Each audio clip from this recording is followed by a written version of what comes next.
지금부터 수업을 시작하도록 하겠습니다. 지금 발전 부분에 대한 기본적인 컨셉을 잡기 위해서 설명을 좀 드렸는데요. 아직 부족한 부분이 많습니다. 지금 수력 쪽 들어가고 이제 갑자기 이제 그 발전기에 대한 내용들 들어가고 있는데, 이 뒤쪽에 대해서 더 많이 아셔야 되는 부분이 많이 있습니다.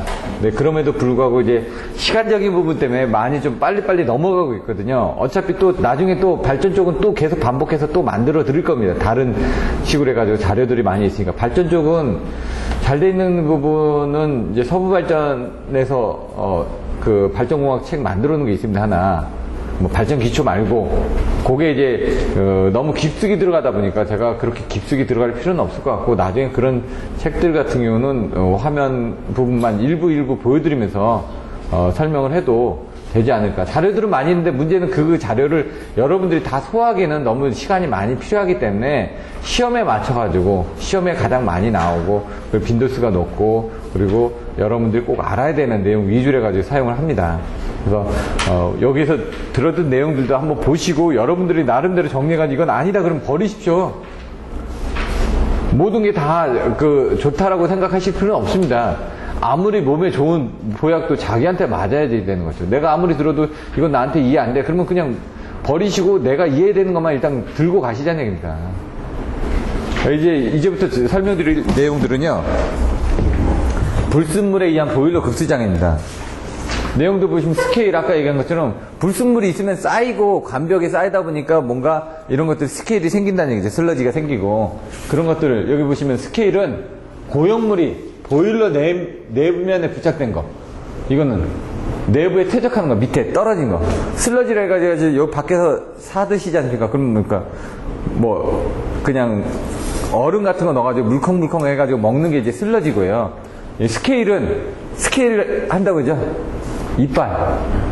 네. 이빨이라고 그러면 좀 그렇고, 치아 스케일 하면은 요즘은 보험이 바뀌어가지고 많이 싸졌더라고요.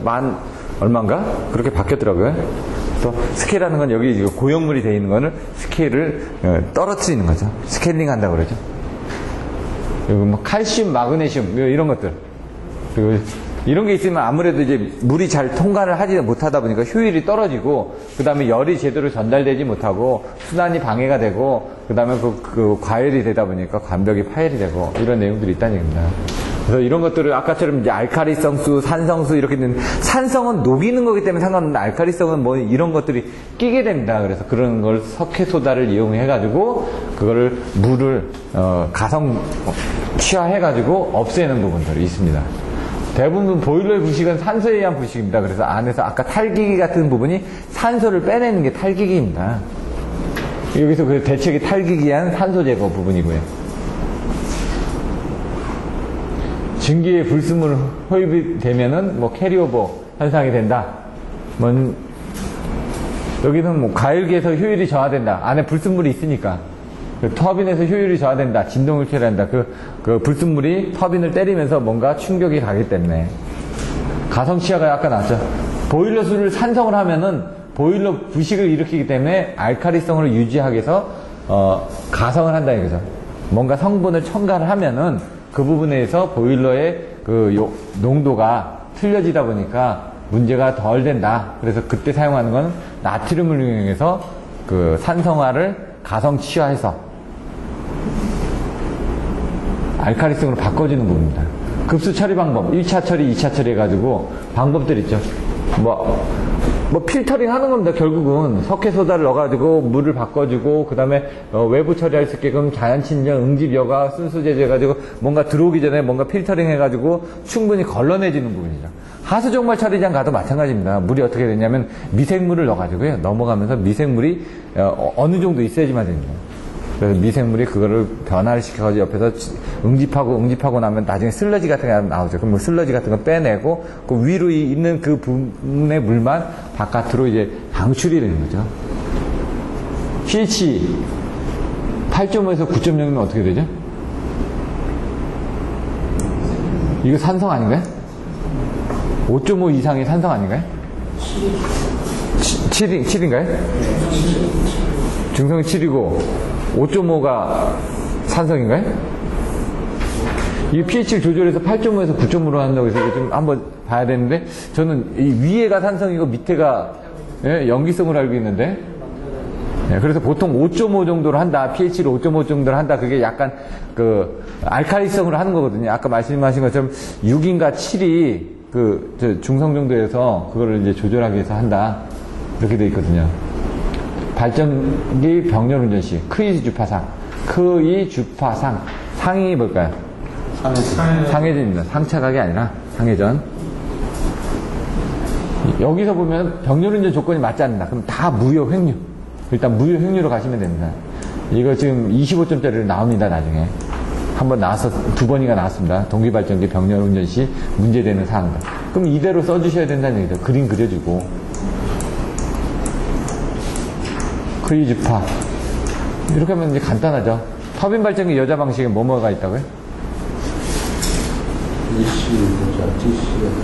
그리고 정지형도 있었죠.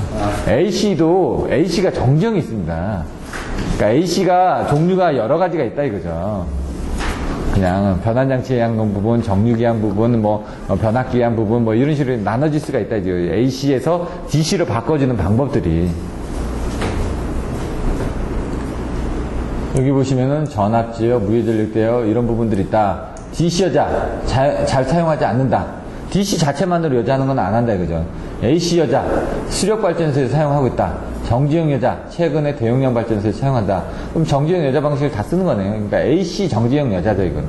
AC 그냥 여자고. AC 여기 정지형 여자라고 돼 있죠 지금. 여기 AC 여자 해놓고 정지형 여자 해놓고 AC 여자 해놓고 AC 정지형 여자 이렇게 돼 있지 않습니까? 결국 뭐냐? 이거 뭐죠? 딱 보면은 AC 여자기에 필드 아마스터가 있고 여기 뭐 이렇게 변압기에서 이렇게 자체적으로 하네요. 또 나온 게 또 슬림링을 통해 가지고 또 여기 DC 부분을 또 하고 있네. 정지형 여자 시스템이 두 개가 이렇게 좀 틀리게 되네요.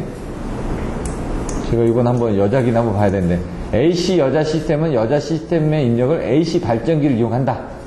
파일럿 발전기는 다이오드나 사이리스를 이용해 가지고 주 발전기 계좌의 슬림링을 통해서 발전기 여자를 공급한다. 여기 보시면은 여기에 AC 정지형 시스템이 여기에 발전기를 이용해 가지고 변압기가 아니라 AC 발전기를 이용해 가지고 공급을 하는 겁니다. 처음에 그러니까 발전기가 없었을 때 어떻게 합니까? 발전기 조작전이 없었을 때 이거 조그만 비상용 발전기를 해가지고 돌려가지고 연구자석이나 이런 걸로 해가지고 돌려가지고 그 다음에 AC를 얻은 다음에 그거를 다시 이제 또 AC 여자기의 전원으로 공급한다. 이런 개념으로 보시면 됩니다. 여기 보니까 파일럿 발전기의 전원을 다이오드든 사이리스를 통해서 주 발전기에 다시 또 공급을 또 해준다 이거죠. 터빈 발전기 축하구가 같이 연결돼 있다. 전압 조정 범위가 길어진데 발전기 축이 길어진다. 지금 같이 사용을 해야 되니까. 이런 내용들이 나왔고 이거는 정지형 여자고 지금 여기가 틀렸네. 그러면 AC 여자네요. 이거는 AC 정지형 여자 시스템이라고 했는데 이거 정지형이 아니겠네. AC 여자의 1AC 정지형 여자 시스템입니다. 4번은 정지형 여자 시스템. AC도 정지형 여자고 얘도 정지형 여자인데 뭐예요?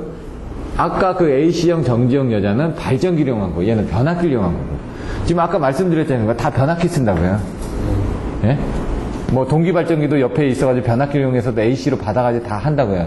그러니까 여자인 변압기를 이용해가지고 만드는 겁니다. 아까 그 부분이 이 입력 부분이 AC 여자는 발전기를 이용해서 AC 여자 시키는 거고 정지형 여자는 이 부분을 AC를 변압기를 통해서 나가는 게 정지형 여자고요. 근데 요즘 뭐라고요? 다 변압기 쓰니까 정지형 여자 이걸 쓴다고요. 다 변압기로. 발전기 여자형 변압기를 통해서 계좌에 공급한다. 현재 여자 시스템의 주종을 이룬다. 발전기 이용하거나 그런 거 없다는 얘기죠. DC 이용하거나 연구자석 이용하거나 그런 부분 없다는 얘기입니다. 네 가지 부분이 있다. 연구자석도 넣어주셔야지만 됩니다. 분명히 나중에 더 넓혀줘야 되니까. 요거하고 이제 나중에 보시면 장점 단점 부분은 얘가 단점은 아까 그쪽에 또 단점이 됩니다. 요 네 개가 발전기 출력이 짧아진다는 게 장점이죠. 근데 아까 저쪽에서는 발전기 축이 길어진다가 단점이었죠. 저 위에서는 발전기가 쭉 연결돼 있으니까 여기 부분이 이쪽으로 가고 이런 식으로 이제 X자로 되니까 자세히 보시면 됩니다. 나중에 AC 여자 시스템, 정지형 여자 시스템 똑같은데 이제 말을 좀 헷갈리게 해놨네. A씨는 독립된 전원을 확보한다. 개통의 선로 사고하고 문건 없이 왜 발전기를 돌려가지고 하는데 얘는 뭡니까? 정지용 여자 시스템은 뭔가 출력을 받아야지만 여자기용 변압기로 동작을 하기 때문에 이런 부분이 사고 시에 영향을 받는다 이거죠. 근데 얘가 시간 제한은 피할 수가 없다. 왜냐면 발전기를 돌리고 나서 뭔가 그걸로 발생해가지고 하니까 시간 제한이 되는데 얘는 뭡니까? 바로 그냥 뭐 변압기 통해서 나가니까 어떤 지연 현상 같은 건 없다는 그런 얘기로 보셔도 되겠습니다. 요 문자 그대로만 본다면은 향후 전망은 동기발전기의 소극 여자 시스템으로 하기 위해서 초음파 여자 시스템도 있고 뭐 여러 가지 여자 형태의 개발이 있을 것이다. 또 나오겠죠. 예, 여자 시스템도 여자기는 사실은 2중화, 3중화까지 돼 있습니다. 여자기가 죽으면 발전기가 안 돌지 않습니까? 그러니까 중요하기 때문에 2중화는 기본이고요. 3중화까지도 돼 있습니다. 가능 출력 곡선은 뭐 어렵지 않으니까 일기 무한대 곡선에서 정태 안정 한 개씩 이게 보면 뭐냐면요 P축하고 Q축하고 이게 반지름입니다.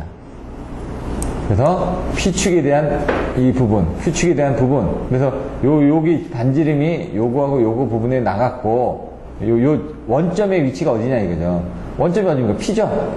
P는 0이니까 여기죠. Q는 어디죠? 마이너스 2분의 1이니까 그거만큼 올라갔습니다. 이렇게. 여기 지점이 중심이 그래서 요게 요거 된 겁니다. 요거하고 똑같죠, 지금.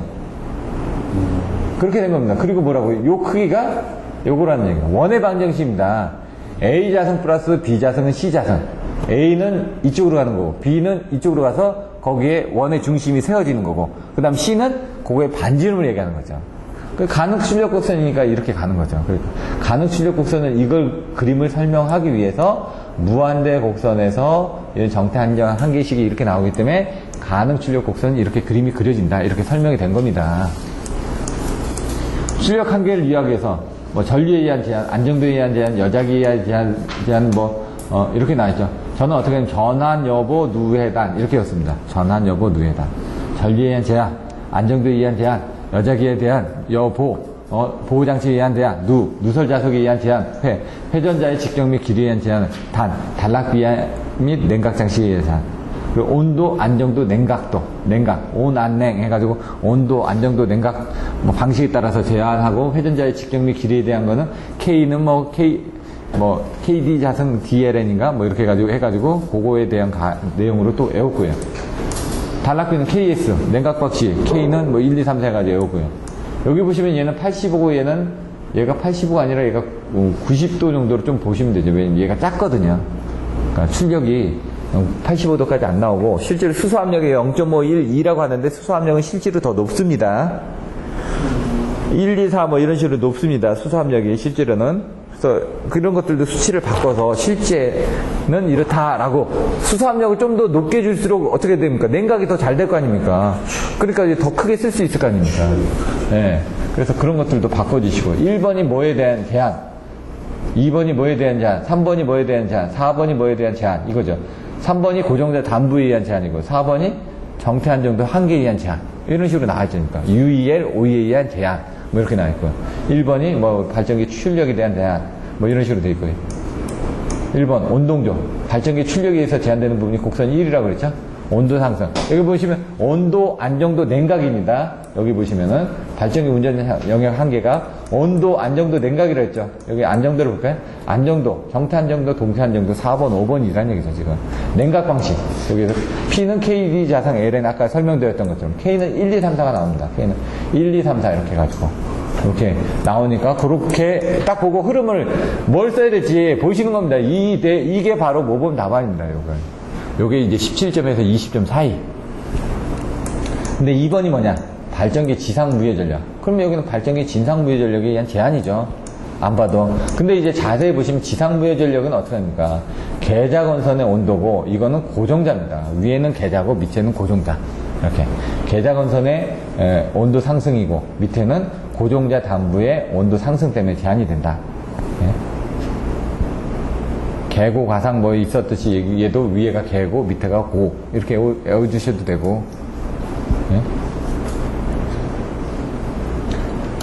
자, 안정도에 의한 제한 나왔고 이게 끝난 겁니다. 지금 나머지 보시면 송전전력 방정식. 이건 모토. 하고 그냥 일기 무한대 고선 그냥 그린 거죠. 일기 무한대 고선을 그린 다음에 이거를 뭡니까? 발전기에 대한 부분하고, 그 다음에 모터 측에 대한 부분들. 여기에 이제 모터 측에 대한 영역이고, 발전기에 대한 영역이고, 이렇게 해서, 되어 있습니다. 보내주고 받느냐. 보내줄 때는 가는 거고, 받을 때는 이 영역이다. 그냥 그렇게만 표시를 해놓은 겁니다. 그렇게 중요하지는 않으니까 한번 보시면 될 것 같고요. 발전기 냉각 방식 세 가지. 그럼 뭐가 있을까요? 이게 좀 헷갈리죠. 냉각 방식 세 가지. 예? 예? 예? 순환인가? 근데 이제 그 장단점을 들어라. 근데 이제 그거를 이제 어떻게 하냐. 구조에 의하느냐. 냉각 매질에 의하는 거냐. 뭐 이런 식으로 이제 나눠지겠죠, 이제. 지금 얘기하는 거니까 하나만 생각하시면 안 되고 조금 더 쪼개서 어떻게 쓸 건지. 냉각 방식 세 가지. 이걸 어떻게 분류할까? 뭐 저희가 얘기했던 발전기 쪽에서 볼 거냐, 송전선 쪽에서 볼 거냐, 변압기 쪽에서 볼 거냐, 부하 쪽에서 볼 거냐, 전압조정도 쭉 이렇게 발변주배해가지고 봤지 않습니까? 열심히. 송전용량 증대 방안도 보면 가공선로도 보고 지중송전선로도 봤는데 왜 이건 그렇게 안 보냐 이거죠. 문제를 접근할 때 세 가지 하면 이게 세 가지가 뭐지를 생각하기에 앞서서 이걸 세 가지를 왜 이렇게 분류를 할까? 그럼 지금 분명히 요거는 냉각 매질에 따라서 분류하면은 맞습니다. 근데 구조에 따라서 분류하면 개방형, 그 다음에 냉각 매체에 따라서 이렇게 되는데 지금 물어보는 건 냉각 매체에 대한 거를 지금 분류하는 겁니다, 지금. 근데 그렇지만 여러분들이 답을 쓸 때는 더 많은 부분을 부풀려서 써줘야죠. 왜? 냉각 매체도 이 냉각 방식에 따라서 틀려지는 거거든요. 냉각 방식과 직접 냉각이냐 간접 냉각 방식이냐에 따라서 틀려지고 반전기의 구조에 따라서 이거는 구조에 따라서 개방형이냐 반개방형이냐 뭐 폐쇄형이냐 뭐 이런 식으로 나눠진다. 이렇게 세 개 정도만 써주셔도 됩니다. 개방형, 반개방형, 뭐 밀폐형이 있고 그 다음에 냉각 매질에 따라서 매체에 따라서 공기냉각, 수소냉각, 수냉각, 액체냉각 이렇게 나눠진다. 그럼 벌써 이제 컨셉이 틀려지지 않습니까? 그리고 나서 이제 냉각 부분에 대해서는 이제 공기냉각, 수소냉각, 액체냉각이 나아가는 겁니다. 왜? 구조용 가지고도 좀 설명드릴 내용이 없지 않습니까? 여러분이 잘 모르니까. 저도 잘 모르고. 근데 서두에 내가 이만큼 알고 있는데 나는 요 정도에 대해서 집중해서 설명하겠다. 이런 거죠. KD 자성 LN. 아까 나왔던 거 가지고 표 똑같이 그려주시면 됩니다. 근데 이제 공기냉각 방식 같은 여기서 보시면 장점, 단점 이런 내용들 왜 문제에서 물어본 게 그거 있습니까? 냉각 매체 세 가지에 대해서 장점과 단점을 설명하시오라고 했으니까 그 세 가지에 대해서 장점과 단점을 문제에서 유도한 대로 이렇게 써주는 겁니다. 이렇게. 그럼 끝이란 얘기죠. 접근할 때. 그러니까 문제의 형태를 보고 거기에 대해서 답을 어떻게 이끌어 갈 건지를 여러분들이 생각을 하셔야지만 됩니다.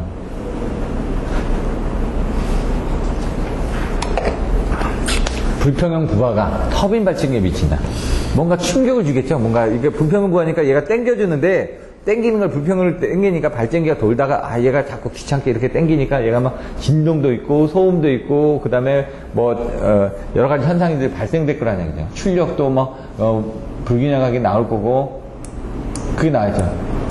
여기서 보시면은 회전자 표피 효과에서 문제가 생기고 슬로 키가 해가지고 있어가지고 팽창해가지고 아크도 발생하고 여기 보시면은 이런 내용들이 나는데 그 슬로키의 재질은 항장력이 있는 걸로 넣어서 튼튼하게 건드리게끔 만들고 여기다 제동건선 넣어서 전류를 흡수한다.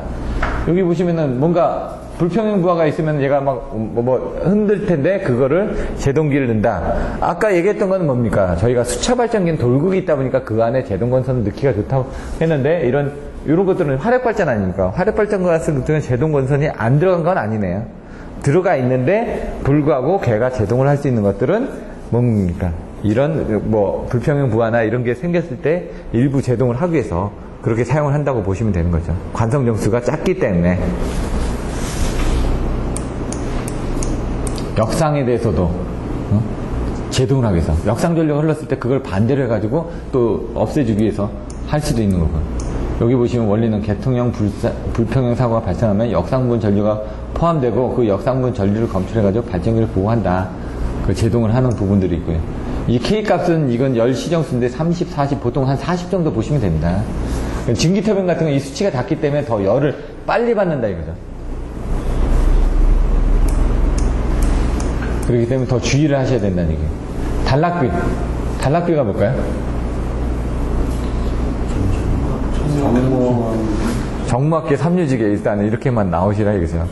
전격 속도에서 무브와 전압을 발생하는 데 필요한 계좌 전류 3유직에는 삼상 단락 전류와 같은 지속 단락 전류를 흘리는 데 필요한 계좌 전류 그거분에 그게 단락비라는 얘기죠. 다시 한번 불러주세요. 정무학계 전격 속도에서 무브와 전압을 발생하는 데 필요한 계좌 전류 그 자료에 있습니다. 이게 적혀있는 거랑 지금 말씀하신 거랑 안 맞아요. 말씀하신 게 더 짧아갖고요. 정무학계 전격 속도에서 무브화로 전격 전압을 발생하는 데 필요한 계좌 전류 3유직에 삼상 단락 전류와 같은 지속 단락 전류를 흘린 데 필요한 계좌 전류 똑같은데? 교수님 방금 말씀하신 게 더 짧았어요. 예. 거기서 전격 속도라는 게 여기는 안 보여서 거기에요. 예. 그게 문제가 되진 않아서. 근데 이제 여기서 IF2하고 IF1의 그림을 그릴 때 이걸 조심하셔야 돼요. 여기 IF2고 IF1이고요. 그림을 때 포화 곡선, 단락 곡선, 공곡선 해가지고 요게 축이 여기는 계좌 전류고요. 여기는 전격 전류고 단락 전류인데 여기 전격 전압이 있어요. 여기. 요거를 조심하셔야 돼요. 단위가. 아까 전격 전압에서 아닙니까? 전격 전압에서. 요거는 단락. 얘가 만나는 부분이 또 틀리죠, 이렇게. 여기가 두 개가 만난다, 이렇게. 하나, 두 개. 좀 네 개였는데. 예, 여기는 이렇게 되고. 곡선은 세 개죠? 하나, 둘, 세 개가. 근데 이 공곡선은 안 그리셔도 됩니다. 공곡선은. 하나, 두 개입니다, 곡선은. 곡선 두 개고, 그림을, 여기가, 왼쪽이 세 개가 되는 거죠. 요게 헷갈리실 테니까. 이것도 막 그려보셔야지만 됩니다. 나중에 헷갈리거든요. 계좌 전류가 작았을 때는 전격 전류고, 계좌 전류가 컸을 때는 단락 전류고, 그 단락 전류가 흐를 때 전격 전압에 걸리는 거고, 이렇게. 그림이 여기 조금 다른 거 보면 더 간단하게 나와 있거든요. 간단하게 나와 있는 자료들 보시면 됩니다. 근데 단락비는 요겁니다. IF2-분의 IF니까 요게 IM분의 IS니까 요게 전격 전류하고 단락 전류하고 차이가 뭐냐 이거죠. 그만큼 그 충격에 견딜 수 있는 게 단락비라는 거죠. 단락비라는 건 전격 전류하고 단락 전류의 차이가 단락비예요. 얼마나 단락 전류가 크게 흐르냐 그걸 얘기한다 이거죠. 요걸 봤을 때는. 근데 그게 이제 Z분의 1이 된다 이거죠. 단락비가 크다는 거는 단락 큰 걸로 흘러가도 견딜 수 있다는 그렇죠. 그만큼 견딜 수 있게끔 제작이 돼 있다는 얘기죠. 견딜 수 있는 부분이. 관계곡선 이렇게 돼 있고, 단락비가 큰 경우는 철성분이 많아서 철기계고, 동기임피던스가 작으니까, 요게 작으니까 이게 큰 거고요. 전기자국 안정이 작죠. 전압변동이 작죠. 공국도 크죠. 근데 비싸다. 튼튼하다 얘기입니다. 이것만 외우시면 되죠. 튼튼하고 비싸다. 그럼 나머지는 다 반대입니다. IS는 퍼센트 임피던스는 100IN에서 퍼센트 임피던스는 뭐 이렇게 가지고 나왔던 부분 그런 것들입니다. 지금 다 똑같이 이런 것들은 어려운 부분들은 없고요. 적정 단락비 KS는 Q분의 Q-인데 위에 다시고 요 위에 다시고 이거는 이제 나중에 되는 거고 이거는 지금 현재 거고 이건 나중에 충전 전압에 대한 소요 충전 용량 얼마나 이제 돼야 되냐 1 플러스 로에서 포화 개수가 있고요. 그래서 나중에 이게 지금 반대로 되지. 이 Q가 이쪽으로 가고 이 KS가 이쪽으로 가거든. 그 부분 있죠. 현재 부분이 단락비분에 얼마만큼 있어야지 된다. 이렇게 해가지고 요거 왔다 갔다 한 건 있습니다. 또 따로. 그런 내용들이 있으니까 한번 보시면 되고요. 보통 단락비는 화력은 뭐라고요? 한 0.45. 그 다음에 중간에 원자력이 화력이 0.6 정도고요. 원자력이 0.8 정도고요. 수력이 헷갈렸네. 제가 죄송합니다. 수력이 1에서 1.2가 되는 거고 원자력이라고는 안 돼 있고 화력하고 수력만 비교하면 됩니다. 단락비는. 제가 속도 중으로 갑자기 헷갈려가지고 나머지는 보시면 될 것 같고요. 여기 아까 지금 KS, Q 부분에서 요거 좀 바뀌어지는 경우가 있다고 했습니다. Q가 이쪽으로 가고 KS가 이렇게 간다고 제가 설명드렸죠. 이렇게 바뀌는 경우가 하나 있으니까 그것만 주의하시면 됩니다. 여기 보시면은 단병주동입니다. 단병주동. 단락비가 문제 났을 때, 이제 단락 용량에서도 나중에 또 내용들이 나오는데, 단락비. 발전기 전격 용량이 송전선 충전 용량보다 부족 시의 대책. 지금 단락비 부분에 대해서 나오면서 나온 거 아닙니까? 단락비에 대한 대책입니다, 이게. 단락비 때문에 어떤 문제가 있느냐? 충전을 해야 될 때, 이럴 때 단락비가 큰 발전기를 충전하면 그만큼 더 공급해진다는 얘기죠. 단병 주동리에서 병률 운전을 하라 이거죠. 주파수를 저하해서 충전하면은 얘가 빨아들이는 부분이 있으니까 충전 전류가 감산다는 얘기죠. 충전 전류를 줄여주기 위한 부분입니다. 동기조상기를 이용해서 또 공급하는 거고, 또 충전 전류 줄여주기 위해서 뭐라고요? 단병 주동리 리액터를 설치하라고요. 화력발전기 출력 특성 비돌굵기. 비돌굵기는 이렇게 해서 밑으로 나옵니다. 돌굵기는 어떻게 된다고? 이렇게 가죠. 그림이 하나, 둘, 세 개 이렇게 그려져 있고요. 쭉 가 있는 거예요. 돌굵기. 그림이 따로 있고요. 그건 한번 보시면 되고. 화력발전기는 전압 강화가 있어서 그렇게 간다. 이렇게 보시면 되고요. 돌굵기는 약간 틀려진다는. 이거는 이미 그 전에 보셨던 내용들입니다. 전압 강화 부분은. 근데 여기서 이제 조금 틀려지는 부분이 요 뒷부분이 여기 공식이 이제 좀 틀려진 게 있는데, 이거는 뭐 크게 뭐 무시하셔도 됩니다. 제가 보기에는 여기 부분은 크게 중요한 부분은 아니고, VI 코사인 변형해가지고 뭐 이걸 이렇게 갔다고 하는데, 결국은 뭐 요 뒷부분 여기서 이거 해가지고 요게 나온 겁니다. 요게 지금 이쪽으로 넘어온 거거든, 이게. 근데 삼상 발전기는 거기다 3배만 곱한 겁니다, 그냥. 의미가 없이. 그러니까 이걸 막 되게 어렵다고 생각했는데, 이거 3배 곱한 거고, 요거에서 여기 뒷부분은 작다고 무시해도 된다고 하지 않았습니까? 그래서 요거만 가지고 이렇게 나온 거고요. 근데 이게 뭐냐? 이게 무슨 수식이었죠? 안정 대책. 안정도 향상 대책. 이게 무슨 곡선이냐, 이거죠? 곡선은? 여기 뒤에 있잖아요. 뽕을 예? 상체가 곡선. 예? 상차가 곡선. 예?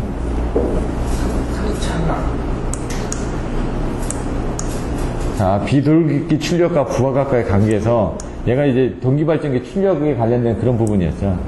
이런 부분 한번 보시면 되고, 발전기 운전 형태 및 특성. 이게 좀 헷갈린다고 저번에 말씀드렸죠. 발전기 운전. 이제 발전기 운전하면 이제 보일러, 터빈, 그리고 뭐가 있었죠? 발전기가 있었죠. 근데 이제 이거를 어떻게 제어하냐? 보일러를 추종 제어하느냐? 아니면 터빈하고 종합 제어를 하느냐? 보일러하고 터빈하고 종합 제어를 하느냐? 이렇게 터빈을 추종 제어를 하느냐? 아니면 종합 제어를 하느냐? 이런 식으로 보일러 터빈을 협조 제어를 하느냐? 이런 식으로 이제 나눠진다는 얘기입니다. 요건 약간 이제 개장 쪽이 강한 거죠. 전기적인 부분보다 개장 쪽이 강하기 때문에 이런 것들을 한번 보셔야지만 됩니다. 자동급전 제어 쪽만 여러분들 보시면 되고, AFC하고 ELD를 합하고, 그걸 합하면은 AGC가 되는 거고요.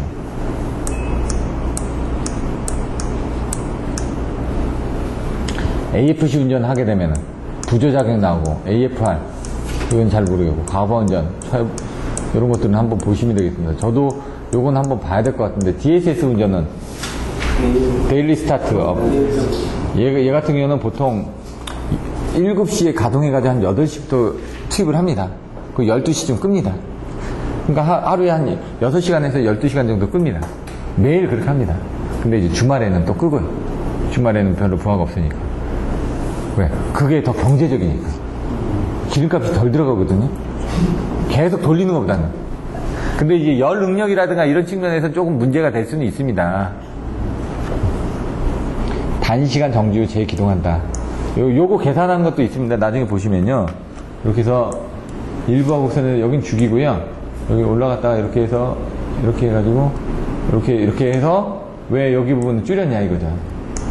이걸 쭉 가서 하는 것보다 이렇게 가는 게 더 경제적이니까.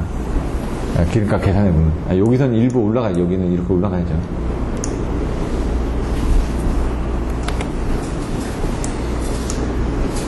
위클리 스타트업, 주말에는 기동정지. 그래서 보통 이제 평택 같은 데다, 평택 화력 같은 데 보면은 매일 죽이다가, 주말에는 한 3, 40시간 죽이기도 하고요.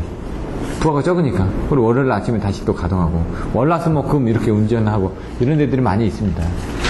원자력은 계속 도니까. 아까처럼 화력발전도 그렇게 조정을 한다니까. 열병합 울전. 아까 CC 뭐 이렇게 돼 있죠. C Combined Heat and Power, CNC 이렇게 적혀 있던 것들. 그런 것들이 바로 이게 열병합 발전입니다. 그래서 뭡니까? 지역 난방, 산업 공정 이렇게 하는 열을 쓰기 위한 거죠. 열을 쓰는데 어떻게 쓰냐? 열을 위에서 쓴다. 터핑 사이클입니다. 그럼 열을 어떻게 위에서 쓴다고 했으니까 먼저 연료를 해가지고 터빈을 돌리고 나면은 열이 위에 있다는 겁니까? 전기를 먼저 쓰고 나서 그 다음에 열은 그 돌린 남은 열을 위에서 쓰겠다는 얘기입니다. 버터밍은 밑에 있죠. 열이 밑에 있으니까 연료가 들어와서 열을 떼어가지고 그 다음에 열을 쓰고 남은 그걸 가지고 보일러를 이용해서 전기를 이용하겠다는 얘기입니다. 이게 좀 헷갈리실 수가 있습니다. 여기 저는 터핑 사이클이니까 열이 위에 있다. 그럼 열이 위에 있으니까 먼저 전기 쓰고 남은 걸 가지고 위에다 쓰고 있구나. 버터밍은 열이 밑에 있구나. 그래서 딱 보시면은 여기서 탑핑이나 여기 요거를 탑핑 버터밍을 할 때 딱 보면 전기를 가운데 쪽으로 몰아고 그랬습니다. 터핑에서 전기가 위인지 아래인지 모르지 않습니까? 지금 열은 위에 있다, 열은 밑에 있다 이렇게 해놓고, 그러면 여기서 지금 1, 2, 3, 4 아닙니까? 그림으로 하면은 1, 2, 3, 4 아닙니까? 근데 가운데를 저는 전기로 다 에워버렸습니다. 여기를 전기로 이렇게 2번하고 3번이.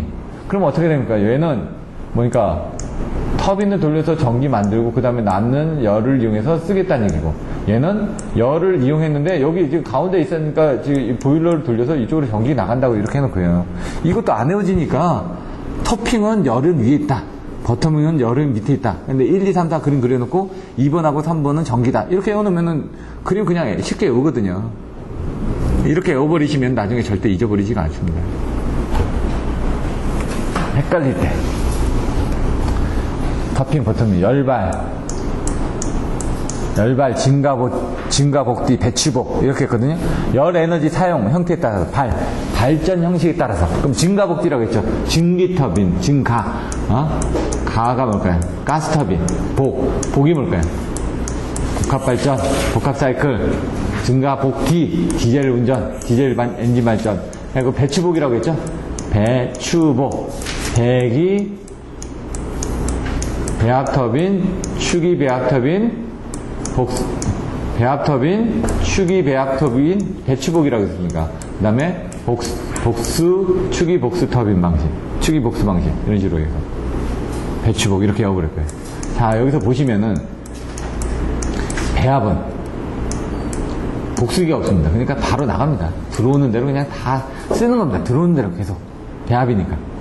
그럼 축이 배합은 여기서 뭔가 부족한 부분은 축이를 시켜주는 겁니다. 여기서 일부는 들어오고 나가고. 그러면 여기서 보면 축이 배합은 이렇게 축이로 이렇게 두 개가 나간다는 얘기죠. 그럼 축이 복수는 물을 축이적으로 이제 복수를 시켜준다는 얘기죠. 이렇게 축이 배합은 이렇게 하고 나가고. 이게 지금 잠깐만, 이게 그림이 축이 복수가 이건데 이게 축이 배합 터빈이 아니라 이게 축이 복수 터빈이거든요. 추가적으로 복수를 하고 있으니까 물을 공급을 해주니까. 요거는 배합은 물이 공급이 안 되는 겁니다. 그러니까 물이 여기서 복수기에서 이쪽으로 공급이 안 되는 겁니다. 지금 이건 축이 복수니까 복수기에서 이쪽으로 공급이 되는 겁니다. 지금 축이 복수는 팽창 중인 증기를 일부 치게하여 공중 중에 또 하고 그 나머지 증기는 이쪽으로 복수기로 처리한다고 되어 있으니까 이게 축이 복수 터빈이거든요. 배합 터빈이 아니라 축이 복수 터빈이고, 이 배합 쪽이 들어가면 배합이나 축이 배합은 물을 복수기에서 안 쓰는 겁니다. 이 복수기에서 나온 물이 급수 펌프로 연결이 안 됩니다. 배합 터빈 쪽은 다 뺀다는 얘기죠. 축이 배합은 나오는 걸 또 한 번 또 뺀다는 얘기고요. 하나만 빼는 게 아니라 두 개를 배합으로 뺀다는 얘기고, 무조건 이 복수기에서 나온 물이 급수 펌프로는 안 들어갑니다. 배합자가 들어간 거는. 여기 축이 복수가 들어간 건 복수기로 물이 들어가죠. 복수기에 들어갔으니까. 그리고 나머지는 바깥으로 뺀다는 얘기입니다. 이렇게 보시면 됩니다. 가스터빈은 가스가 들어가면 여열 회수 장치가 있죠. 이렇게 500도씨 이상이 되니까 공기, 연력이 들어간데 이 공기를 압축 공기를 해서 이렇게 같이 밀어주면 좋죠. 복합 사이클은 아까 가스터빈이 뭐라고요? 온도가 높으니까 그 온도에 의해서 보일러를 떼가지고 증기 터빈을 하는 거. 설비가 복잡해지죠. 요즘 복합 사이클 많이 채용을 하죠. 디젤 엔진 같은 거 그냥 돌리는 거니까 그냥 이거는 그냥 말 그대로 난방이나 급탄 같은 거 다 하는 것들이죠. 특징, 열병합 추진자 측에서는 뭔가 새로운 것들을 갖다 막 써야죠. 돈을 줄이기 위해서. 그런 것들. 일반 사업자들 같은 경우는 뭡니까? 우리가 그걸 짓는데 이런 열병합을 쓰게 되면은 덜 들어가서 좋고 대신 그거에 대한 돈만 지불하면 되니까 예비 전력도 분담을 해주고 하는데 나중에 그 업체한테 부담을, 그러니까 그 업체가 안 됐을 때는 자기네들도 부담이 되는 거죠. 그런 내용들이 들어가 있는 겁니다. 열병합 발전하고 일반 화력 발전은 그 열을 59%를 다시 활용을 한다 해서 한 87%가 되는 거고, 왜 기존에 있던 발전기에다 추가를 하는 거죠. 그러니까 이게 용량이 크다든가 그게 아니라 이거는 대용량이고 용량이 작으니까 기간이 작다는 얘기입니다. 기존의 발전기에 추가를 한다는 부분들이 열병합 발전소 아닙니까? 그냥 뭡니까? 열을 쓰다가 그걸 전기로도 활용할 수가 있는데 대부분 이 열병합 발전소는 아파트 단지 옆에 있어가지고 그냥 처음에 열을 공급하기 위해서 어떤 보일러를 만들었다가 거기다가 발전기를 추가적으로 해가지고 또 쓰실 수도 있다는 얘기입니다. 그렇게. 어차피 열은 필요하니까. 중앙난방 같은 건 어떡합니까? 그건 다른 데서 가져오는 거죠. 가스관으로. 산업공단 같은 데서 받아오는 것들이 중앙난방이 되겠죠. 장점이 뭐냐? 남는 걸 쓰니까 효율이 좋으니까 원가가 저렴한 겁니다. 효율이 좋아서. 하지만 뭡니까? 속스나 녹스 같은 그런 부분에 대한 대책들이 필요하고, 그 다음에 병렬 운전 하다 보면 문제가 생기니까 그런 것들도 필요하고요. 그 다음에 효율은 아까 뭐 87%까지 올라간다고는 했는데 그건 뭡니까? 전기는 좀 떨어집니다. 열이 올라가죠. 아까는 일반은 전기가 38%입니다. 38에서 한 39%, 40% 정도 되는데 열병합 발전은 전기가 한 28% 정도밖에 안 됩니다. 10%가 떨어집니다. 왜? 증기 자체가 좀 줄어드니까. 그리고 나머지 그 열을 활용하기 때문에 그 열에 대한 부분은 왜? 일반 화력발전소 열을 다 바깥으로 내보내지 않습니까? 얘는 열을 활용하니까 그 열로서 다른 돈을 받아들이니까 도움이 되는 거죠. 열병합 발전은 여기까지 또 보시면 어디 있다고요? 아파트 근처에 있습니다. 분당, 안양, 부천, 일산 다 아파트 옆에 있다는 얘기죠. 복합발전소 옆에 열병합 발전소가 또 옆에 있습니다. 또 분당 복합 옆에 열병합이 있습니다. 일산 복합 옆에 또 일산 열병합이 있습니다. 또 이런 식으로 옆에 같이 있어서 같이 쓸 수가 있으니까. 운전 방식은 이제 얘가 이제 운전 방식이 틀려집니다. 열병합 운전 방식이. 아까 거기는 뭐 발전 쪽의 운전 방식이었죠. 근데 얘는 열병합 운전 방식이라는 얘기죠. 아까도 보시면 뭐 보일러 추정 방식, 뭐 무슨 방식이 있었죠. 근데 얘는 이제 4개의 방식이 있습니다. 모두가 1, 2, 3, 4. 열병합 방식, 열병합 발전 운전 방식. 이 복합 쪽도 가시면은 복합 쪽도 1, 2, 3, 4가 있습니다. 1, 2, 3, 4가. 이게 복합으로 하게 되면은 열을 추정을 할 거냐, 전기를 추정할 거냐. 열병합에 아까 타핑 사이클 있고 버터밍 사이클이 있다고 그랬죠? 그게 뭡니까? 열을 쓸 거냐, 전기를 쓸 거냐, 그게 먼저 어디 있냐 그거죠. 주가 뭐냐 이거죠. 그래서 열을 주로 하는 거. 그러면 겨울 같은 경우는 열이 필요하니까 열을 주로 해가지고 때우는 거고, 여름 같은 경우는 열이 별로 필요 없으니까 그때는 전기를 주로 많이 만들기 위해서 쓰는 거고, 아까 왔다 갔다 타핑 사이클, 바터밍 사이클 바뀌어지듯이 얘도 바뀌어진다는 얘기입니다. 운전 방식은. 근데 그 안에서도 이 운전 방식이 1, 2, 3, 4가 있다는 얘기죠. 1, 2, 3, 4는 열과 추정 방식에 1, 2가 있고요. 예? 여기 보시면은 이게 전기와 추정 방식에 1, 2가 있다. 근데 이제 그게 틀려지는 게, 열은 아까처럼 제가 바깥쪽, 그러니까 1번하고 4번이 열 모드고요. 2번하고 3번이 전기부하 모드입니다. 근데 거기서 보시면은 1번은 노멀입니다. 그냥 복스터빈은 동기 클러치로 분리시켜 운전하지 않는다. 그러면 어떻게 됩니까? 들어와서 그냥 나가는 거죠. 열병원 발전의 주 발전을 이룬 부분에서 항상 이렇게 한다. 근데 요거는 배열회수 보일러에서 발생한 증기를 전량 지역용 난방열로 공급한다. 증기터빈은 운전되지 않는다. 여기는 어떻게 됐죠? 배열회수에 발생된 증기로 전기를 생산하고 남은 증기로 지역난방 저기를 담당한다. 복수터빈은 운전하지 않는다. 이렇게 나와있고, 요건 좀 한번 읽어보셔야 되겠네. 요거는 감당할 수 없을 때 실시한다. 그래서 모두가 틀리죠. 스팀 터바인을 바이패스를 시키는 겁니다. 바이패스를. 요거는. 여기 보시면 어떻게 합니까? 가스 터빈 나가서 HRSG로 나가죠. 근데 얘는 가스 터빈 나가서 HRSG로 나가는데 얘하고 얘는 HP가 없죠. 차이는. 스팀을 돌린 겁니다. 이게 스팀을. 근데 얘는 없죠. 바이패스를 시켰다 이거죠. 스팀 터빈을 바이패스 시켜서 스팀 터빈이 안 들어간 겁니다. 지금 말 그대로. 근데 그게 차이가 뭔지는 한번 읽어보셔야지만 됩니다. 좀 설명하기가 좀 애매해서 요거하고 여기 두 개의 차이는 알겠죠? 요 스팀 터빈을 돌렸느냐 안 돌렸느냐 그 차이입니다. 전기부하는 그냥 가스 터빈을 해서 동작을 한다 이거죠. 얘는 여기 보시면 어떻게 됩니까? 가스 터빈을 동작하는데 또 다른 걸 또 동작한 거죠. 배합 터빈과 복수 터빈을 모두 운전했다. 얘는 가스 터빈만 하나 운전했다. 이건 순수하게 전기만 한다 이거죠. 근데 이건 뭡니까? 전기뿐만이 아니라 이제 뭡니까? 배합 터빈, 복수 터빈 해가지고 따로 움직인다 이거죠. 이것도 자세히 보시면 요 뒤에가 늘어난 거죠 지금. 원투투표 4개가 있다. 요거는 한번 다시 정리를 해서 보시면 될 것 같습니다. 석탄 가스화 발전. 이게 IGCC 같은 경우는 보시면은 석탄을 잘게 해가지고 그 안에서 가스를 빼내는 겁니다. 석탄을. 석탄이 분말이죠. 그거를 가스화를 시켜가지고 그 가스화를 해가지고 떼기 때문에 더 화력이 높아지는 겁니다. 석탄을 고체를 기체를 만든 겁니다. 가스화로. 그래서 더 효율이 높아진 겁니다. 그래서 그걸 가스터빈에다 넣어서 하는 거기 때문에 화력 발전의 원료가 가스긴 하지만 그 가스가 뭐에 대해서 만들어졌다? 순수한 LNG나 이런 게 아니라 석탄을 가스화로 만들어가지고 한 겁니다. 이게 뭡니까? 연료인 석탄을 가스화를 해서 가스화를 시켜가지고 거기서 냉각 정제한 다음에 가스를 만든 거죠. 순수한 LNG 가스나 이런 것들이 아니라 원래 있던 가스가 아니라 석탄을 가스로 만든 다음 그거를 가스터빈에다 넣어서 돌렸다 이거죠. 그 차이입니다. 차이는 가스터빈은 똑같은데 원료가 순수한 가스냐 아니면 석탄에서 만든 가스냐 이거죠. 그럼 연료 공급이나 안정성이 있다 이거죠. 예, 석탄을 그때그때마다 만드는 부분인데 그게 어디 있냐. 지금 뭐 보령 같은 경우 90호기 같은 경우에 석탄 IGCS를 설치했거든요. 석탄 있지 않습니까? 그걸 이용해가지고 다시 가스로 만들어가지고 더 때우는데 그게 더 효력이 좋다는 얘기죠. 효율이. 단점은 이런 부분이 필요하다는 거예요. 가스터빈은 온도가 올라가지 않습니까?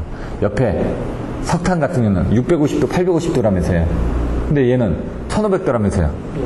그러니까 온도가 올라가니까 뭐니까 모든 것들이 다 튼튼해져야 되니까 크기도 커지겠죠. 딱 가서 보시면 이렇게 가다가 뒤에 있는 건 이렇게 좀 크기가 커져 있습니다. 기기들이 더 튼튼하게 만들어져야 되니까. 그리고 아까처럼 가스를 보관하다 보니까 석탄처럼 하는 게 아니라 뭔가 보관하기 위한 설비라든가 이런 것들이 더 틀려지기 때문에 더 커지고요. 시스템 구성이 대규모화된다. 이런 식으로 단위 용량도 더 커지고. 향후 부분은 이런 PFBC 이런 부분들도 있고 돼 있다는 얘기입니다. CWM 해가지고 석탄 슬러리 연료는 오일과 같은 방법으로 이렇게 석탄하고 물하고 이런 걸 해서 유체상으로 연료를 만들어가지고 나중에 쓴다는 얘기죠. 용융하기 좋게끔. 유동충을 해가지고 아래 넣어가지고 이렇게 뽑기에서 이렇게 사용한다고 보셔도 됩니다. 복합발전. 복합발전도 보시면은 여기까지만 하고 끝내겠습니다. 증기터빈하고 가스터빈인데 가스터빈을 돌리고 난 다음에 그걸 가지고 증기터빈을 돌리는 거죠. 가스터빈의 배열 온도가 크니까. 복합발전은 열을 이렇게 돼 있죠. 그러면 사이클에 의한 거예요. 연발, 열조제가, 사이클에 대한 부분, 그 다음에 연료 추출 방식에 의한 부분, 연발, 발전 형태에 따른 부분, 연발, 발전 형태에 따른 부분, 열조제가라고 제가 얘기했죠. 연발, 열조제가, 어떻게 해? 열조제과, 배열, 배기조연, 배기재연, 과급보일러. 열조제가 이렇게 씁니다. 왜? 배니까 외우기 힘드니까 싸연발 열조제가. 여기 복합발전은 싸연발 열조제가 했죠. 그 다음에 그럼 보시면은 이거는 IGCC 그리고 PFBC 그리고 CFBC LNG 이런 부분이 나오고 발전 형태는 MHD 그 다음에 연료전지 그 다음에 이렇게 나온 거예요. 조금 내용이 틀려지죠. 잘 보셔야지만 됩니다. 복합발전이니까. 복합발전의 정의가 뭐죠? 증기 터빈 위에 다른 걸 같이 쓰는 게 무조건 복합발전입니다. 증기 터빈이 무조건 들어가야 된다는 얘기죠. 증기 터빈이. 그러니까 증기 터빈이 들어가니까 연료전지 복합발전도 뭡니까? 연료전지를 이용해서 증기 터빈을 돌리는 겁니다. 스팀 터빈을. 여기 MHD도 뭡니까? 자기장에서 온도가 뭐 높은 그 부분을 지나가면서 어떻게 스팀 터빈을 돌린다고요, 다. 자장에서. 발전은 일축형이냐, 다축형이냐, 이런 것들이 나오고, 거기에 따라서 효기 보용으로 했거든요. 효율이 어떻게 되고, 이런 부분들. 장점은, 열부기 채공건. 열부기 채공건. 열효율 저하가 작다. 뭐, 부분부하시 저기가 작다. 뭐, 기동정지 시간이 짧다. 최대 부하에서 뭐, 저기가 된다. 공의 발생이 뭐, 저기 한다. 건설 기간이 짧다. 네, 기존에 있던 걸 가지고 같이 쓰니까. 열부기 채공건. 이렇게 외웠습니다. 그래서 가스터빈 단독 운전보다는 복합발전을 하면은 이런 부분이 향상이 되기 때문에 이렇게 됐다. 여기까지 해서 마치고요. 여러분들이 주의하실 게, 다음에 할 때 100문제 하기 전에 나머지 부분 간단하게 한번 보여드리도록 하겠습니다. 발전 부분. 뭐 31번부터 해가지고. 크게 문제 되진 않으니까 문제 17번부터 30번까지 저희가 끝냈고, 31번부터는 간단하게만 설명드리고, 그 다음 100번을 들어가겠습니다.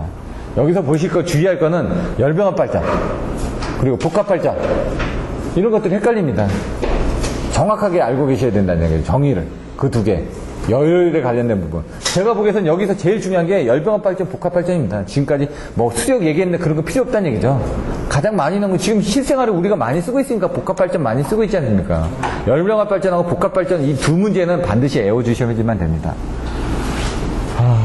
오늘 수업은 이만 마치도록 하겠습니다. 그러면 다음 주는 쉬고요. 다다음 주에 만나도록 하겠습니다. 고생하셨습니다. 수고하셨습니다.